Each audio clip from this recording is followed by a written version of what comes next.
Jawabmu itu benar. Perbuatlah demikian, maka engkau akan hidup. Tetapi untuk membenarkan dirinya, orang itu berkata kepada Yesus, "Dan siapakah sesamaku manusia?"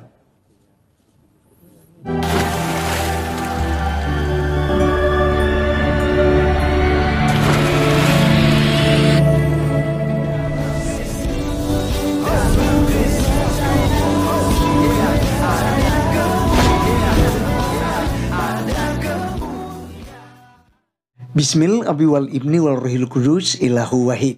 Salam Elechem bisem Yeshua HaMashiach. Teman-teman sekalian, pada kesempatan kali ini kita akan mendengarkan momen spesial dalam kunjungan Paus Fransiskus, dan terlebih ketika membuat sebuah kegiatan di dalam masjid besar, ya, Masjid Istiqlal di Jakarta. Nah, teman-teman sekalian, dalam momen ini itu ada pembacaan kitab Injil, ya, dan wow, ini sangat luar biasa, ya. Menurut saya sangat baik dan sangat-sangat tepat, ya, untuk kemudian ditahu oleh orang banyak, ya, begitu, ya.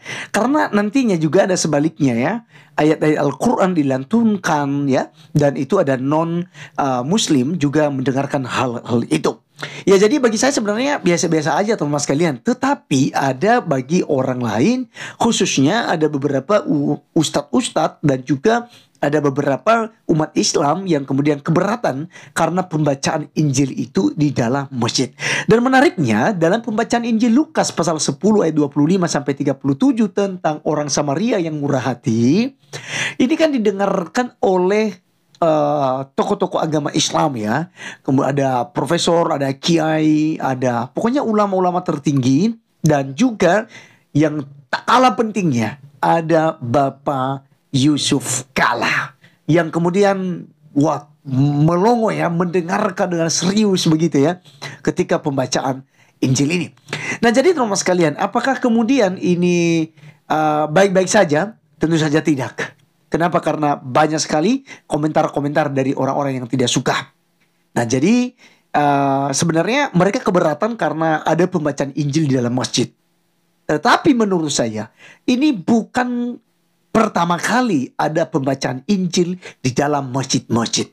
Bahkan kita melihat hampir setiap saat ceramah-ceramah umat Islam, ustadz-ustadz, ya, dalam tanda kutip, ya, itu membahas tentang Injil. Bahkan tidak segan-segan membacakan ayat-ayat Alkitab. Bahkan Alkitab itu diletakkan di meja ceramah atau di mimbar-mimbar dalam masjid oleh ustadz-ustadz tertentu. Misalnya, saya kasih contoh saja.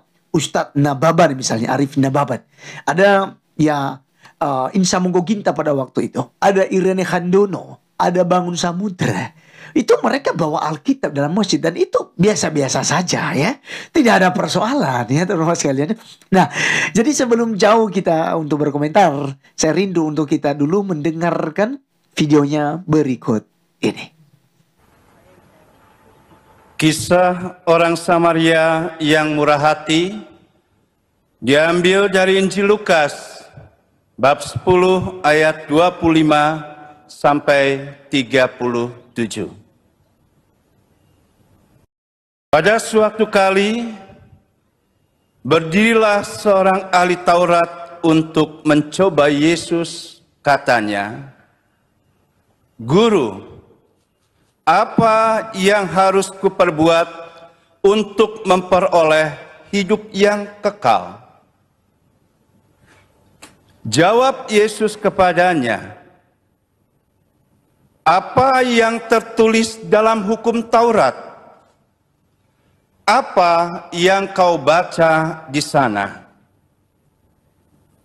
Jawab orang itu, "Kasihilah Tuhan Allahmu dengan segenap hatimu, dan dengan segenap jiwamu, dan dengan segenap kekuatanmu, dan dengan segenap akal budimu, dan kasihilah sesamamu manusia seperti dirimu sendiri.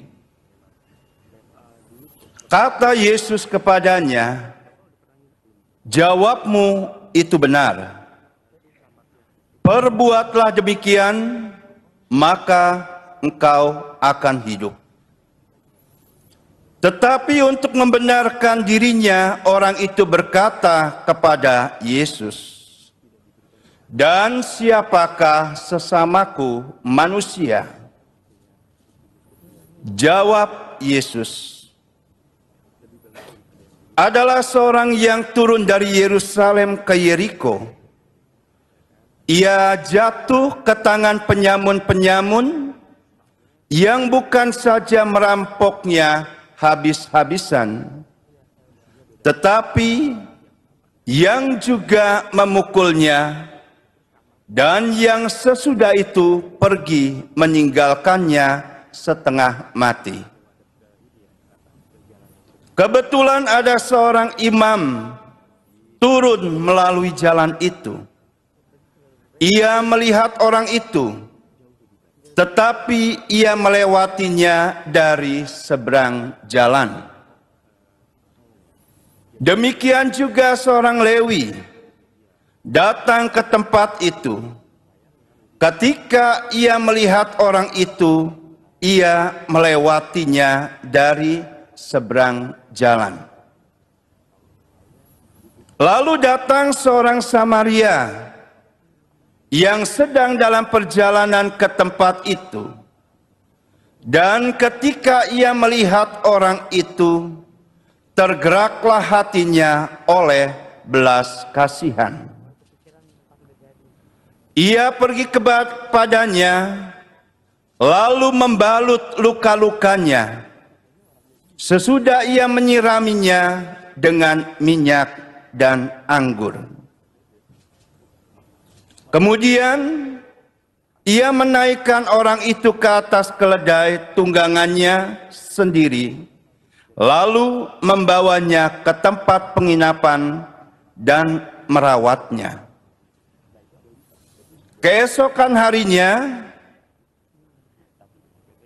ia menyerahkan 2 dinar kepada pemilik penginapan itu, katanya, rawatlah dia, dan jika kau belanjakan lebih dari ini, aku akan menggantinya waktu aku kembali.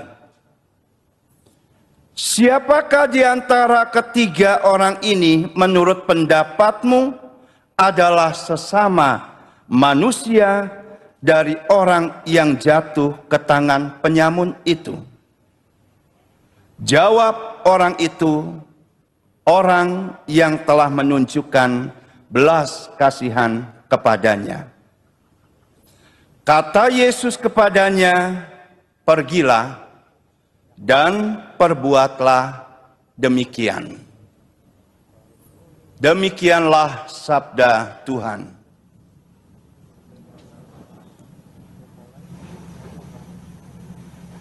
John Law. Oke, teman-teman sekalian, kita kasih aplaus dulu ya. Ini hal yang sangat luar biasa sekali ya. Momen yang bersejarah ya.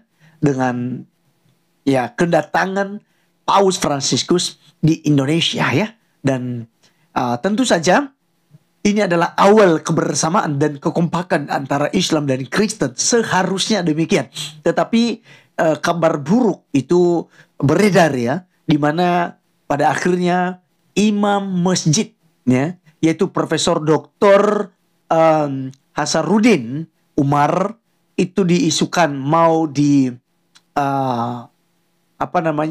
dimundurkan terpaksa jadi imam ataupun diminta untuk mengundurkan diri jadi imam Masjid Istiqlal. Jadi ini kabar buruknya dan sangat menyedihkan. Dan sebenarnya berbagai macam juga komentar-komentar daripada umat Islam. Misalnya salah satu begini.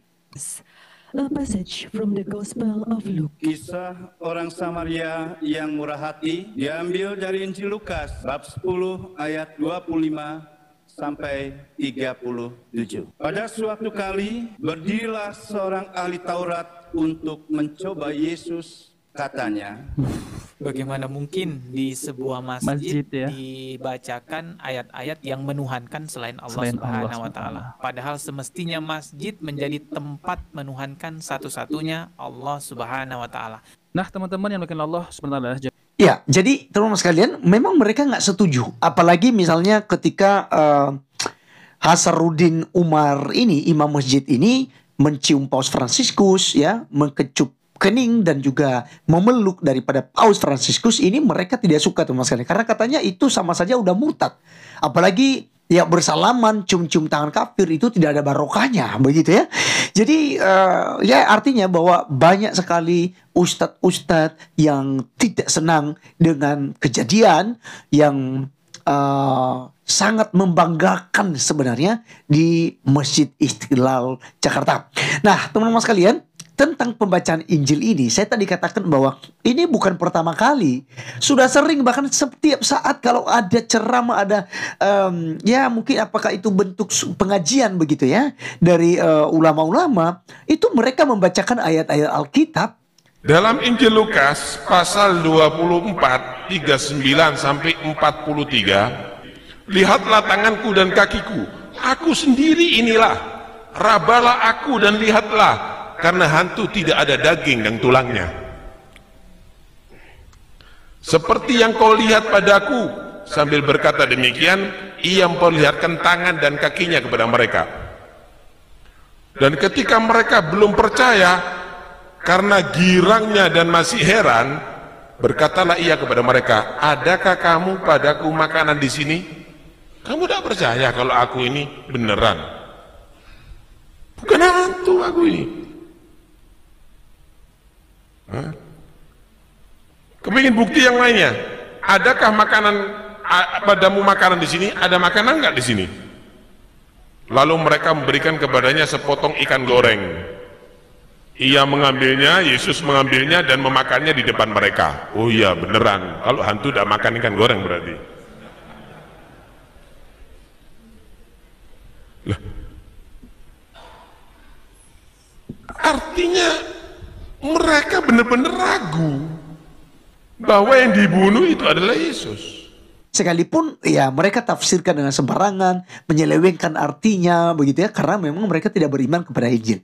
Tetapi bahwa Injil itu tetap diberitakan, ya baik itu di masjid, apalagi di luar masjid, sudah pasti diberitakan tentang firman-firman Tuhan. Jadi teman-teman sekalian, kita doakan ya, kiranya kita di Indonesia itu tetap aman, tentram, dan saling menghargai satu dengan lain tanpa memandang agamanya apa, rasnya, sukunya, ya, bahasanya, gitu ya.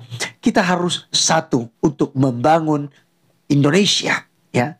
Karena banyak kandur-kandur, banyak intoleran, banyak premanisme yang mencoba memecah belah kita. Oleh karenanya, mari kita waras, mari kita jangan mudah ya harus kita cerdas, jangan mudah dibodoh-bodohi dan dibungkus kejahatan itu dengan agama, bahkan membuang toleransi, membuang kebersamaan, kasih persaudaraan kita di NKRI ini. Saya Arif Gulen undur diri, sampai ketemu di video berikutnya. Tuhan Yesus memberkati. Salam.